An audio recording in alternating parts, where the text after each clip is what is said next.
This is the X-Zone Broadcast Network, broadcasting worldwide on broadcast affiliates and satellite program providers, including CNN Broadcast Network, Sirius Satellite Network, Star Media, Good News Radio Network, Angel Broadcast Network, Wiki Broadcast Network, and WPBN TV. For more information on the X-Zone Broadcast Network, visit us at www.xzbn.net.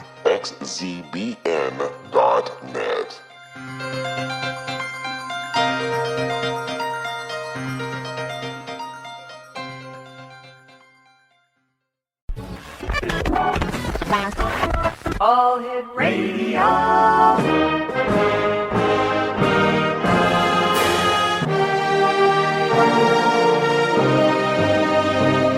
Welcome to the X-Zone, a place where fact is fiction and fiction is reality. Now, here's your host, Rob McConnell.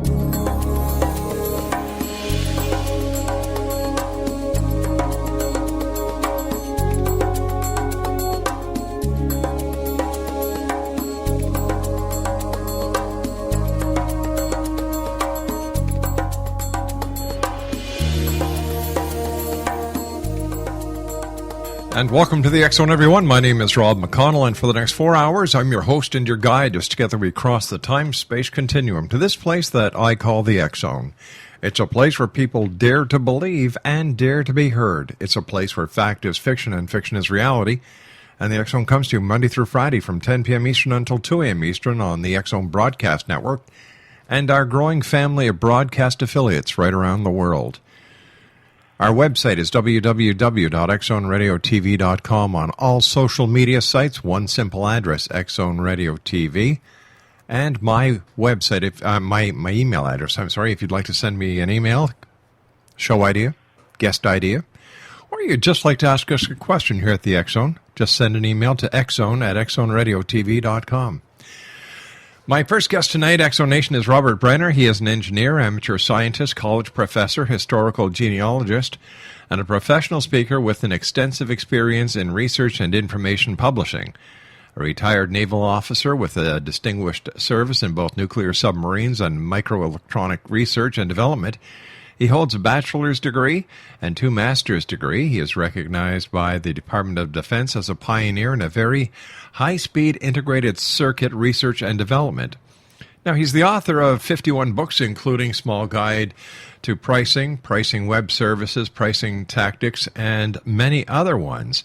But we're going to be talking to Robert today about something that, well, it's one of my favorite topics. And we're going to be talking to Robert about the supernatural and strange happenings in the Bible, an engineer's study of the Scripture. And Robert's website is www.brennerbooks.com. And Robert, welcome to the X-Zone. Thank you. I'm glad to be here. All right, Robert, what is your interest in the paranormal when it comes to the Bible? Trying to understand what is really in the Bible, and this all began back after the 9/11 when the nation was attacked by the terrorists and we lost so many people, and I was trying to understand why there's so much tragedy out there.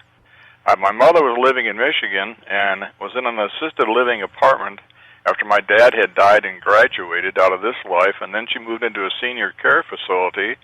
And as a Christian lady and interested in me and my writing, even though I was writing books about pricing, she asked me to start writing books about the Bible, things that interested her, and things like giants and dragons and demons and supernatural powers. And these articles were really popular with the people at the center, and each time an article would arrive, the nurses would read it to all the residents there, and more people began encouraging me to write a book. And so here I am out in California. I'm running my own small research and information publishing company, and then the bottom falls out of the economy in 2007, 2008, and we had the Great Recession. And my buyers of pricing books were less interested in pricing and more interested in survival for their businesses, and many of them actually didn't survive. So what happened is my sales of pricing information dropped off by 50% in just 2 months and never did recover, so I started looking for another genre of books to write.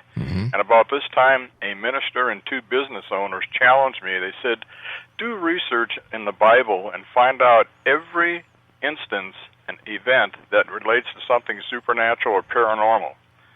And since my pricing information books weren't selling real well, I decided to go off on that. So I put my energy into research, began reading the Bible in interest. And anything that's supernatural, I look for through a number of translations of the Bible. And I was on a vertical learning curve that gave me a whole new perspective of Bible history. Here's an engineer studying a book on Scripture, a guy who's trained to analyze, hypothesize, and develop criteria for testing and all the scientific method. But the analysis of the Bible often relies on historical records with interpretations based on the perceptions of the writer and archaeological evidence whose origin may be called into question. And so what I decided to do is I would analyze the Bible with an open mind. I would view it through the eyes of a technically trained and skilled professional and just carefully read and capture the descriptions of what had happened. I didn't intend to challenge or analyze how some of the incidents could occur. I just wanted to identify the supernatural and strange things that are recorded in Scripture and soon assume that all things are possible. And so I embarked on this program of intense research and study. It's been an amazing journey for me. And actually, the Bible, to me, I have a colloquial description for it. I call it the Book of Secrets. And these secrets are now starting to be divulged to people. For me, I opened a door to a completely different world, a mystical world of beings from other dimensions and humans and extraterrestrials of amazing power. All right, Robert, we've got to take a commercial break. We'll be back in 2 minutes. X-Zone Nation, Robert Brenner is our guest. We're talking about his book that investigates the Bible, looking for supernatural mysteries. It's entitled Supernatural and Strange Happenings in the Bible, an Engineer's Study of Scripture. His website is www.brennerbooks.com. My name is Rob McConnell. This is the X-Zone. We'll be back on the other side of this commercial break. Don't go away.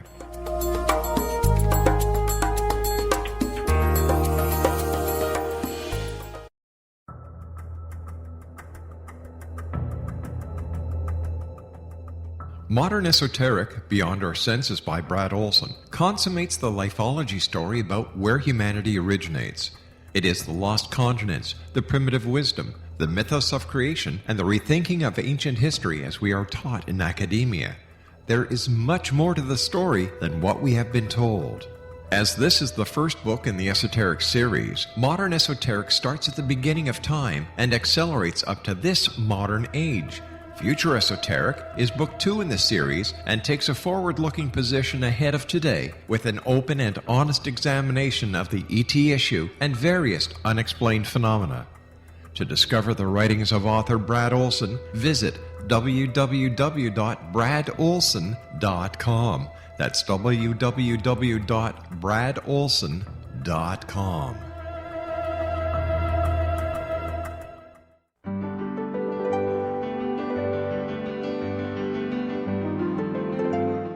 Named one of the world's greatest psychics, Elizabeth Joyce is now giving readings worldwide via Skype. Elizabeth Joyce is recognized for her clairvoyant ability to help find missing persons, her analysis of dreams, past life regression work, mediumship, and her accurate predictions. Elizabeth has been a frequent guest on the X-Zone radio show with yours truly, Rob McConnell, now for several years. For an appointment with Elizabeth Joyce, call 201-934-8986 or Skype at elizabeth.joyce. And for more information, you can always visit Elizabeth Joyce online at www.new-visions.com.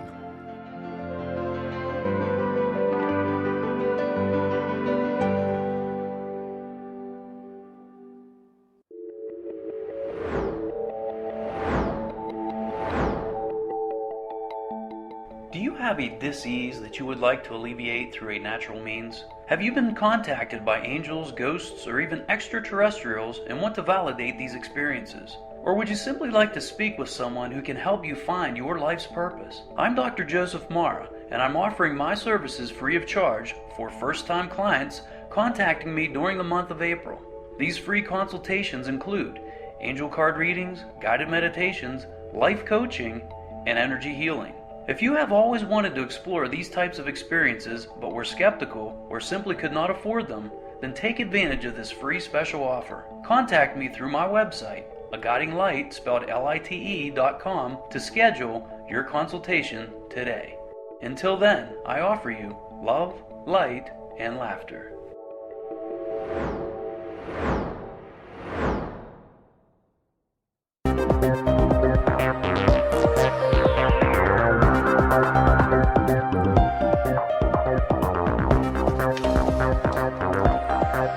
Robert Brenner is my guest. He is the author of Supernatural and Strange Happenings in the Bible, an engineer's study of Scripture. His website is www.brennerbooks.com.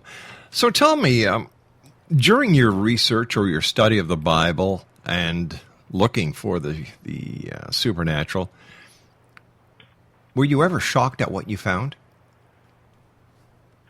I was elated. I was on a vertical learning curve, and I'm just so excited. The more I studied, the more I researched, the more excited I got, because I was looking at it through the eyes of an engineer, but I was seeing things that were in the Bible that I never saw before in my whole life. And I found 550 verses that dealt with something supernatural or paranormal. And of those, I combined the ones that were repeated in other books of the Bible, ended up with 390 unique incidents, and almost all of them surprised me. Now, when we look at the Bible, we have to, in my opinion, take that time in history that it was written, what the knowledge of that time in history was, who wrote it, what their motivation for writing whatever it is they wrote was, and how it applies to today. So how can we look at the Bible and say, all right, this was really a supernatural event that happened so many years ago? Okay, how can we look at that? Yeah, how do we determine whether it's truly a supernatural event or an event that they just didn't understand, and to them it was mystifying, like they had no knowledge of science, biology, quantum physics, they knew nothing about astronomy. So, they were pretty simple people. That's right, and they described things in the perception that they had from their perch on a tree. So when they wrote things, they wrote in their version or what they saw. And what I did is I looked at things in the eyes of what I see, and I compared the two, little simple things. And some of the things can be explained, too, like the darkness that during the plagues, when it was dark for 3 days and nobody could see anything. Well, when the USS Carl Vinson was out in the Persian Gulf, and they were over by Yemen, they had a storm come through, a dust storm, and the dust is real tiny particles, and they couldn't see anything. They couldn't take any planes, couldn't fly off the carrier to put everything down below in a hangar deck and just button everything up because it was too dark out there. And a lot of people got ill in the countries around there because of that storm, and that went on for 3 days. So it's something like that happened, and they wrote about in the Bible how they couldn't see anything. Okay, so let me ask you this. Is the Bible a book of fantasy? Is the Bible a book of fact? Did everything, in your opinion, happen as it was written in the Bible? For example, did God create the planet and the heavens and the earth and everything that we know in 7 days? I believe so. My reading, that's correct. I'm not questioning what's in the Bible. I'm trying to identify what's in the Bible and see what I can put together from that and what I can identify as in the articles. Like I wrote the articles for each chapter in the book on power over matter and power over people and so on. Each article I wrote, I wanted to describe what happened, where it happened, when it happened, and who the players were involved. And some of these players are pretty fascinating people. And some of the events in there are pretty fascinating too. Whether they actually happened or not, that I leave to the reader to make a determination. I provide all the information so you can do that. But if you're providing all the information, aren't you then giving the reader the information that he will require to make the decision? Because your book states, supernatural and strange happenings in the Bible. Right. So are you saying that they really happened, or are they conjecture? What I'm saying is, from what I've read, I believe these things happened. Now, whether someone chooses to believe that or not believe that, that is their choice. But here's the sources of where I got the information. They can read that, they can go through it, they can digest it, they can add to it, and then make their own decision. When it comes to Noah and the Great Flood, what was your findings on that event? That was a fascinating